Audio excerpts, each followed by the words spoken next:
Welcome back. We have some more friends today for Reading with Rabbits. We actually have 3 friends. 1, 2, and 3 is hiding under my knee. Now, the thing is, they might pee on me. If that happens, it's okay if you laugh. Now I have a new story for you by Beatrix Potter. It's called The Tale of Mrs. Tiggy-Winkle. Are you ready? I might need some bunny catchers today. Once upon a time, there was a little girl called Lucy who lived at a farm called Little Town. She was a good little girl, only she was always losing her pocket handkerchiefs. One day, little Lucy came into the farmyard crying. Oh, did she cry? I've lost my pocket hankin. 3 hankins and a penny. Have you seen them, Tabby Kitten?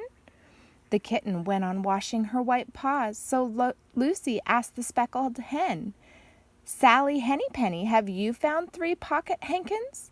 But the speckled hen ran into a barn, clucking, I go barefoot, barefoot, barefoot.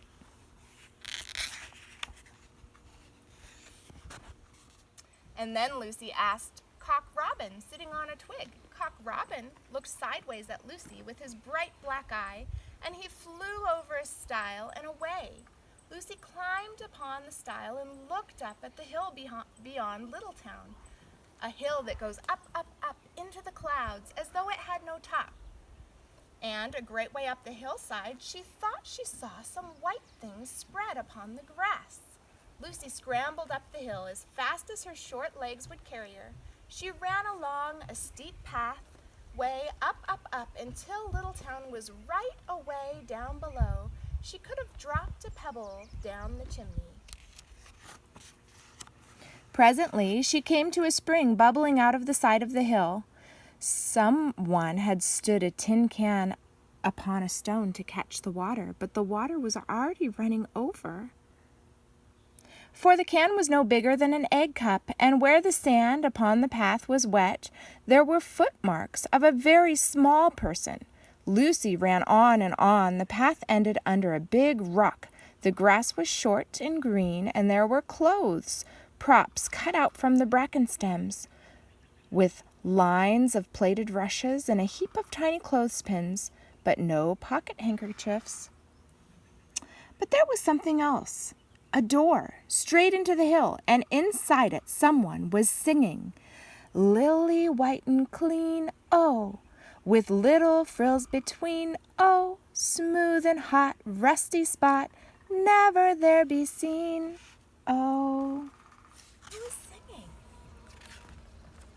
Lucy knocked once, twice, and interrupted the song. A little frightened voice called out, Who's that? Lucy opened the door, and what do you think there was inside of the hill? A nice, clean kitchen with a flagged floor and wooden beams, just like any other farm kitchen, only the ceiling was so low that Lucy's head nearly touched it, and the pots and pans were small, and so was everything there. There was a nice, hot, singy smell.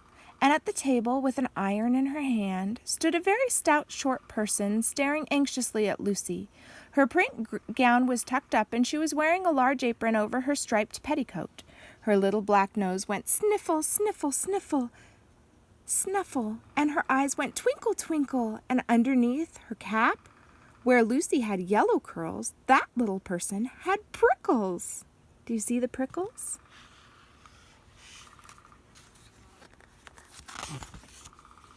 Who are you? Said Lucy. Have you seen my pocket hankins? The little person made a bob curtsy. Oh, yes, if you please, my name is Mrs. Tiggy-Winkle. Oh, yes, if you please, I am an excellent clear starcher. And she took something out of the clothes basket and spread it onto the ironing blanket. What's that thing? Said Lucy. That's not a pocket hankin. Oh, no, if you please, That's a little scarlet waistcoat belonging to Cock Robin, and she ironed it and folded it and put it on one side. Then she took something else off a clothes horse. "Isn't that my penny?" said Lucy. "Oh, no, if you please, that's a damask tablecloth belonging to Jenny Wren. Look how it's stained with currant wine. It's very bad to wash," said Mrs. Tiggy-Winkle. Do you see the stain? Talking about. Mrs. Tiggy-Winkle's nose went sniffle, sniffle, snuffle, and her eyes went twinkle, twinkle. And she fetched another hot iron from the fire. "There's one of my pocket henkins," cried Lucy, "and there's my penny." Mrs. Tiggy-Winkle ironed it, and then she shook out the frills. "Oh, it is lovely," said Lucy. "And what are those long yellow things with fingers like gloves?" "Oh, that's a pair of stockings belonging to Sally Hennypenny. Look how she's worn the heels out with scratching in the yard.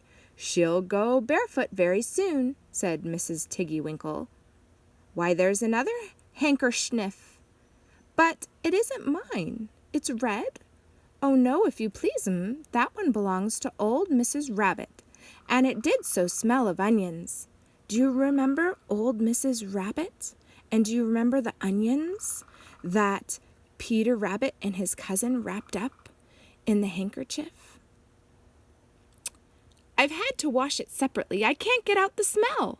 "There's another one of mine," said Lucy. "What are those funny little white things?" "That's a pair of mittens belonging to Tabby Kitten. I only have to iron them. She washes them herself." "There's my last pocket hankin," said Lucy. "And what are you dipping into the basin of starch?" "They're little Dickie's shirt fronts belonging to Tom Titmouse. Most terrible peculiar," said Mrs. Tiggy-Winkle. "Now I've finished my ironing, I'm going to air some clothes." Do you see her? What does she look like to you? "What are these dear, soft, fluffy things?" said Lucy. "Oh, those are the woolly coats belonging to the little lambs." "Will their jackets take off?" asked Lucy. "Oh, yes, if you please, Look at the sheep mark on the shoulder, and there's one marked for Gatesgarth, and 3 that come from Littletown.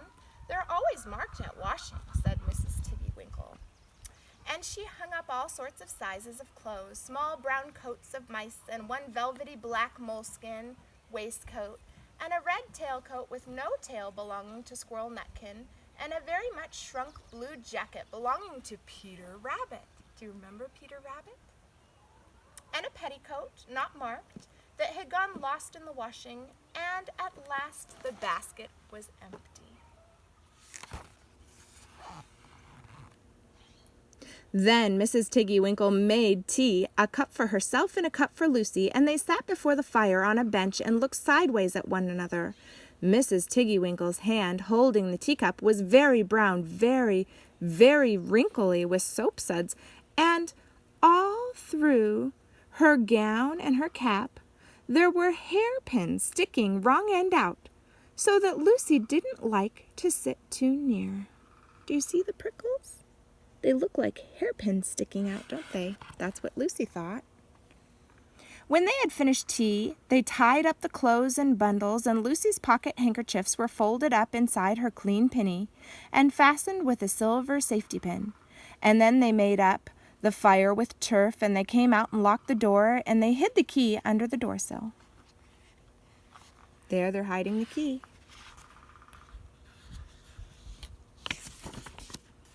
Then away down the hill trotted Lucy and Mrs. Tiggy-Winkle with bundles of clothes. All the way down the path little animals came out of the fern to meet them.